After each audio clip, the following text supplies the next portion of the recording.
Hey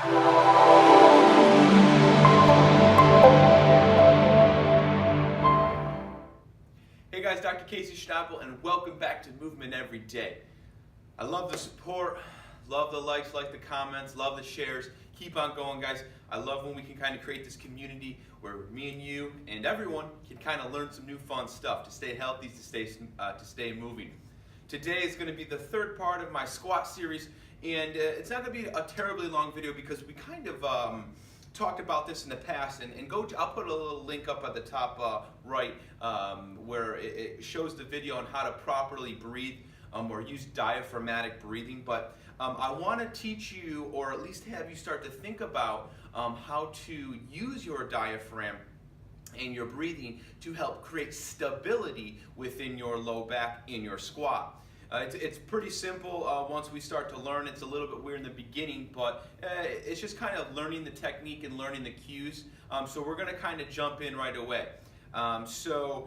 In the squat, a lot of us, we don't think about breathing, but we're thinking about our knees, like my first video with you guys, making sure they stay over our foot and keep a nice activation so our knees don't cave inwards or get that valgus stress. A lot of us do a decent job of pushing through our heels, but remember last week I talked about using that tripod, that stability / neurological stability technique where we can create stability within the foot.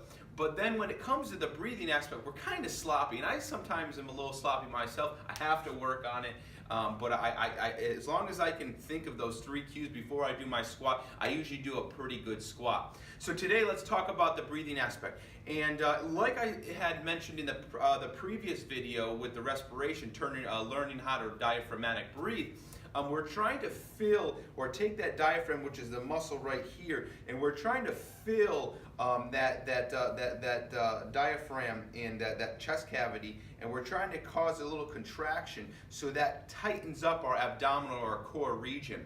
And then when we perform the squat with a proper breathe, it's going to keep our L spine or our low back into nice neutral or stable position.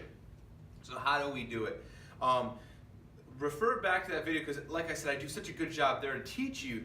But all we're doing is we're filling our belly. Remember, when we breathe when we breathe in period with diaphragmatic breathing, how we're supposed to breathe, we want to fill our belly in the front, our sides, and our back. Why? Because we want to have this kind of circumference, this kind of bowl circumference of just intra-abdominal pressure. And that's going to basically bringing that diaphragm down. It's going to create stability, pushing off our abdominal wall, our obliques, and even our back area.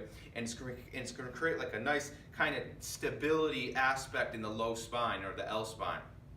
And that's super important with the squat because when we're in the squat, we're going to have a lot of load on our back. And when we start to do the squat, if we're kind of sloppy with the breathing, we can kind of lose a little bit of stability within the low spine. Or say we're down here and we're trying to push up and we're just kind of sloppy and we're not breathing properly and keeping that nice tight core.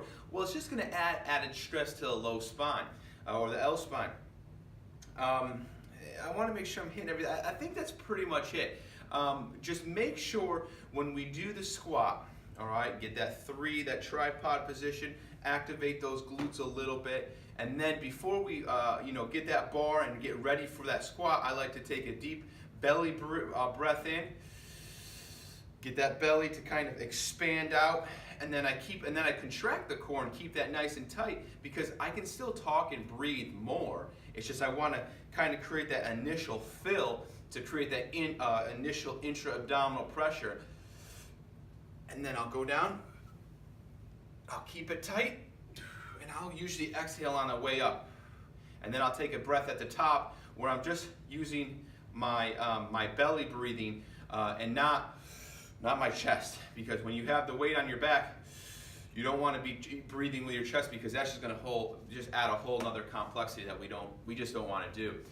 So try that, do that intra-abdominal brace, get that air down into the belly and keep it there, and then perform the squat with the 2 other cues we talked about in previous videos. and see how that helps, because I'll tell you what, I've been getting a lot of feedback.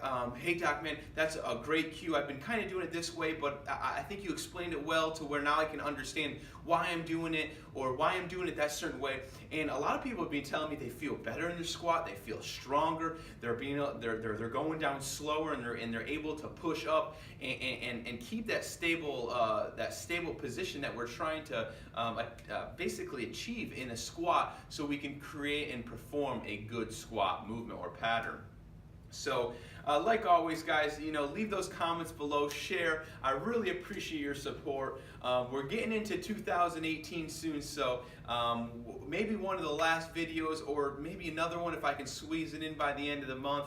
But man, we had a good year. I started this series, this movement every day since January of this year. So I've had pretty much a video almost every Monday. Not every Monday, but I think I might have missed maybe 2-3 of them. But pretty much I should have close to around 45 to 50 videos that I've created for you guys. So really go on that YouTube channel, enjoy them, spread them.